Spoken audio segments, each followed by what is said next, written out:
Hello, everybody. Well, I'm going to present about new formalism.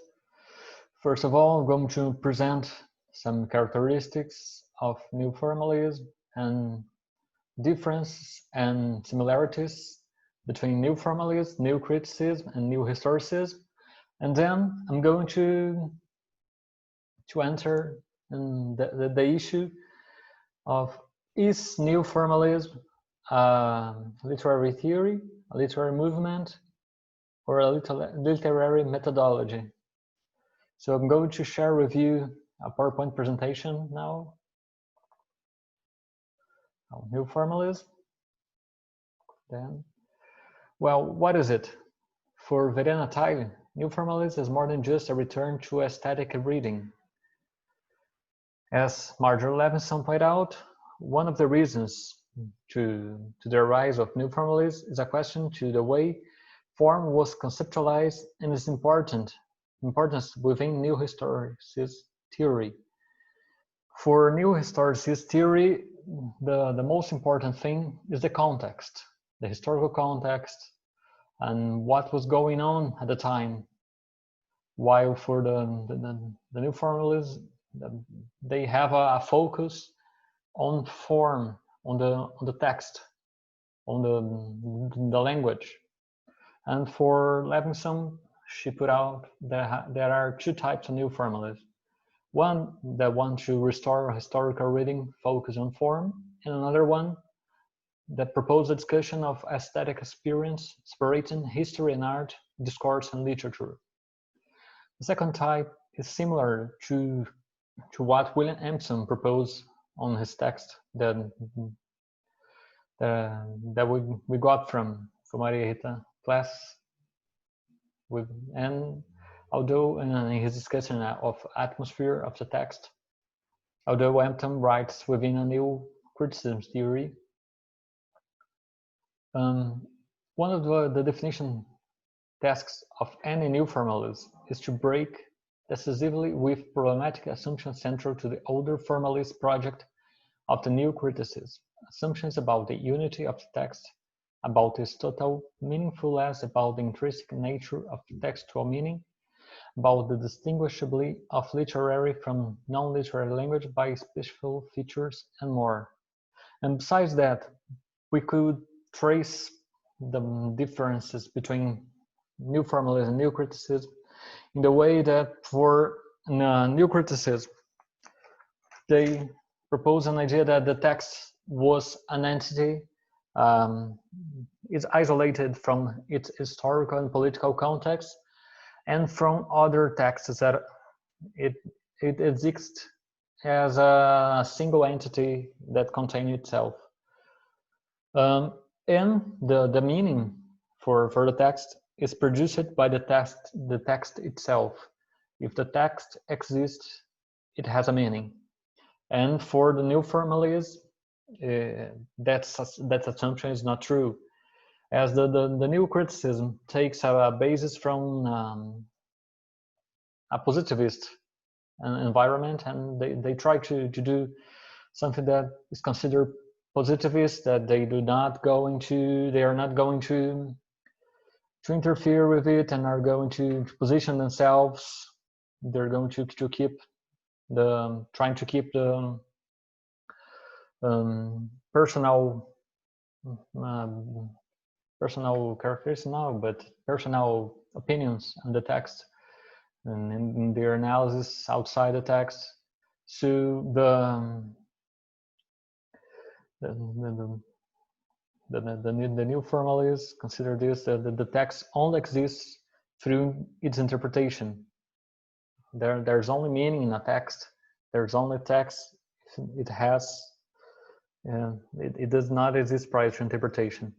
And besides that, the new criticism was criticized by its adversaries as ahistorical and apolitical, due to the fact that they were posing as focusing only on the text and the text itself in an hermetic box. But beside that, the new formalism and new criticism has similarities, as they both apply the idea of close reading in their texts. They are both try to discuss the text, the form as the main goal. For Levinson, the central work of the movement as a whole is rededication, a word I choose because new formalism seeks not only to reinstate problematic a form so as to recover values forgotten, rejected, or vulgarized as a direct or indirect consequence of new historicism dominance, but also to generate commitment to and community around the idea of form. The language of commitment, conviction, devotion, dedication is frequent and often focal in these essays, and it points out the advocacy's length of the movement as well as its emphasis on, in effect, a recoil from what is cast as the arid rationalism. Yeah, that, and here again, we have the idea of the new criticism as trying to be or proposing to be rational, and while the new formalists are not, they are trying to recover the idea of sensations of the texts that they're not present in new criticism.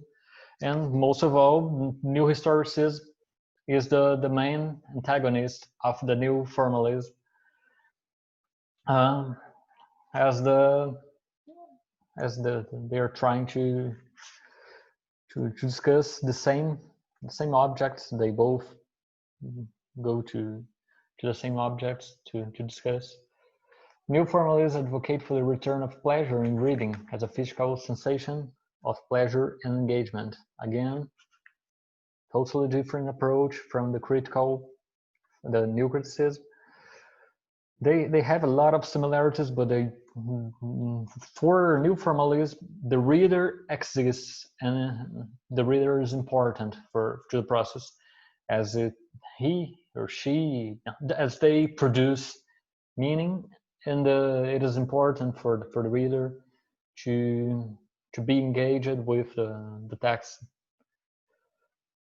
A new formalist concentration in early modern and romantic period due to preeminence of poetry, especially lyric, and to rivalize with new historicism the same object and period it arose.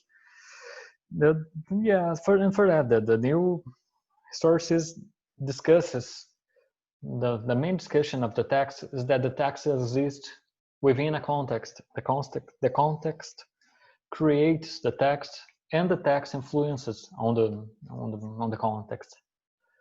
But the focus is not on the text itself. The focus is more on the moment and the representation it is now. So the poem or task can be discussed in its purpose, but not necessarily following a chain of rational arguments, but rather through a values as pleasure, identification, articulatedness, imagination, imaginative projection. That differentiates the new formalism and new historicism.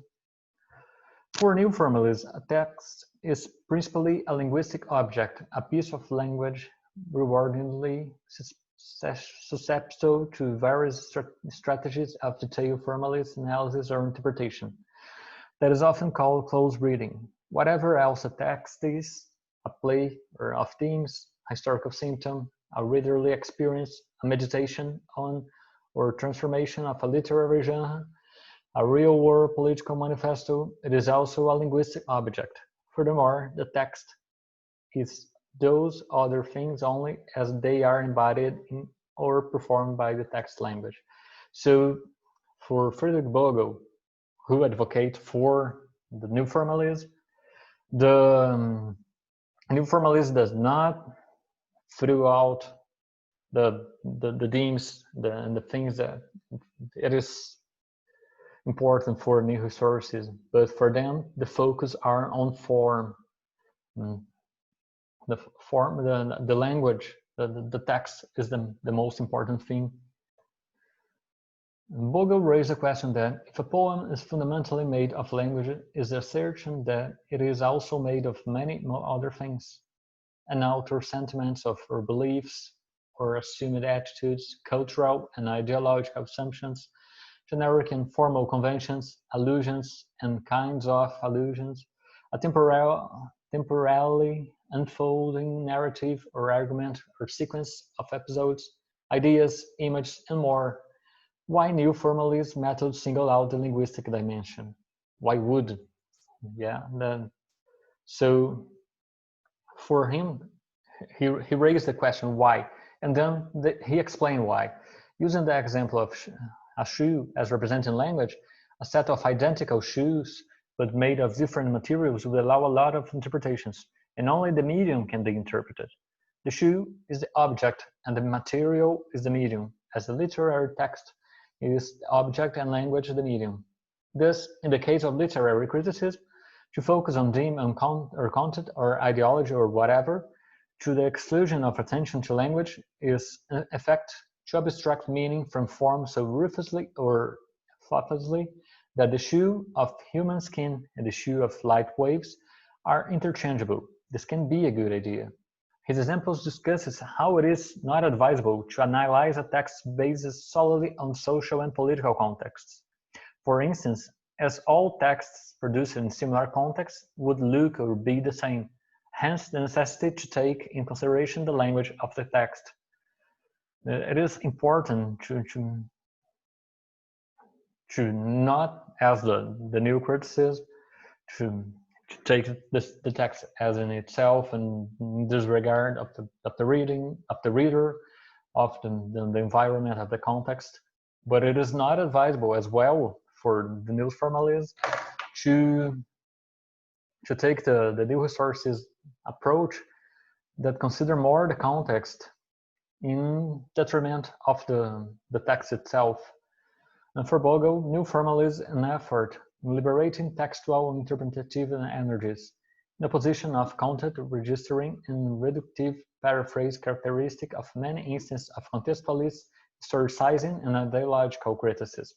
So here he is criticizing new historicism and defending new formalism. And the question, is new formalism a theory or a movement? There is no consensus if new formalism is a literary theory. For Marjorie Levinson, new formalism is better described as a movement rather than a theory or method. Frederick Bogle sees it as a theory. For Verena Tile, she calls it a movement while writing new formalism and literary theories forward. But in the chapter New Formalism, a prologue, Tile calls it new formalist theory and claimed that this book was an answer to Levinson's provocation on what is new formalism. So they are discussing it, and so let's see what we got: pro movement status and pro theory status. Because new formalist argument is with prestige and praxis, not grounding principles, one finds in literature no efforts to re-theorize art, culture, knowledge, value, or even, and this is a surprise, form. That form is either the or a source of pleasure. Ethical education and critical power is a view sharp all the new formalist essays. So for her, only by using as examples, and the authors that defend new formalism could explain properly and could set a proper definition of the concepts that are present on new formalism. And for her, there are no stable concepts. They are always changing depending on these examples. So each example, each text presents categories and in a different way. And the ones that defended the idea that new formalism is a theory, for instance, we have Frederick Bogle that states that there is no knowledge without some point of view, and any point of view is already and inescapably a particular use of the work. and that the central idea of the new formalism is that it does not conceive of meaning as an intrinsic feature of literature, literary or non-literary text, but as something that is produced by interpretation. So using this idea, there is no way to have not established but hard concepts, that because those concepts are created through the text for reading, and each text would have a different interpretation, a different application of the term of concepts. To answer to Levinson's criticism that the new formalism has to set off rules and reproduce his concepts based case by case, and Boga affirms that it is kind of true, that meaning is constructed case by case. So if Levinson says the new formalism is not a theory because it depends on case by case, Boga says that new formalism is a theory that works that way. That's how new formalism works. And this book that I'm using here, that I caught Tiley and Bogle text, was written as an answer for Levinson's criticism. The book is New Formalism, so are new formalism and literary theory. So is new formalism a theory, a movement, or a methodology?